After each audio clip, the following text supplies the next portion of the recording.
Hello! Hello, hello, hello! Magandang araw at magandang buhay at panibagong vlog na naman si Bonsai Stanglong po. So nakikita nyo na naman itong ating mulawing aso. Sobrang wild na naman. Oh, may mga ano na dyan, antina na malalaki. Okay? So kailangan nating bawasan ulit ang kanyang mga sanga. Okay? So, let's start.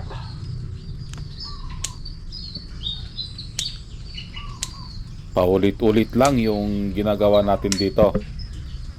At nakita nyo na rin ito sa una nating vlog. Okay? Dahil ang bonsai is a living art. Tumutubo sila. Kailangan nating i-maintain yung kanilang itsura. Parang siya, agoy. Kailangan i-maintain ang kanyang itsura para always kitang-kita ang alindog. Agoy. So, ang mulawing aso, ito ay may tinik. So, dapat dahan-dahan or ingatan na matinik. Parang siya, agoy. Matinik sa chicks. Kaya tayo naghiwalay dahil isa siyang matinik. So masakit yan pag ikaw ay matinik. Yan, kaya dahan-dahan dyan si Bonsai Stanglong po. So ang mulawing aso, ang gustong-gusto nito ay yung palaging naaabunuhan ayon sa aking obserbasyon. So ito ay every week, okay, na nilalagyan natin ng kunting abono lang pang maintenance sa kanyang katawan. Pinapalaki na lang natin dito sa lower part at ang kanyang mga primary branch. Kaya ang ginagawa lang natin dito ay putol, kalbuhin, and then patubo ulit. Okay? Yan, katulad yan, pinawild natin. Yung pinanggalingan ng sanga na yon ay tumaba. So, ganito lang ang ginagawa kapag tayo ay nagpapalaki ng sanga.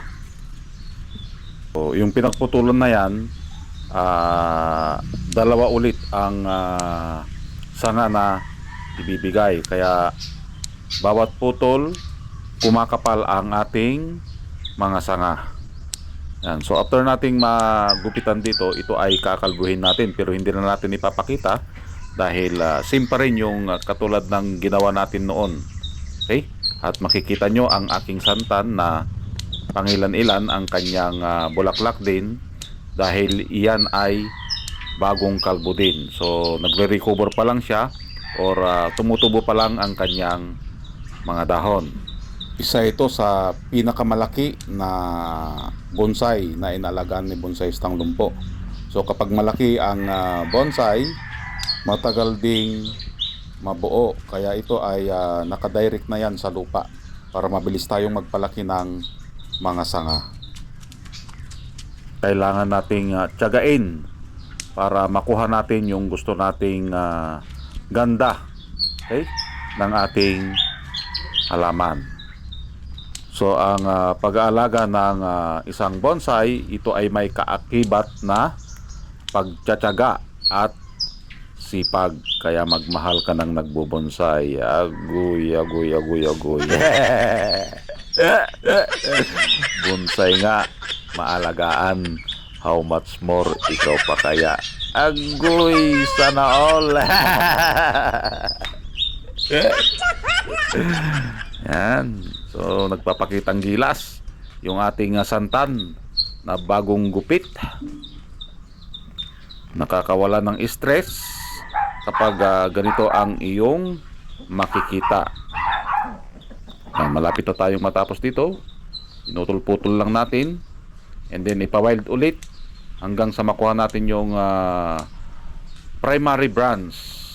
Kapag nakuha na natin yung taba ng primary branch, mag-focus naman tayo sa secondary branch.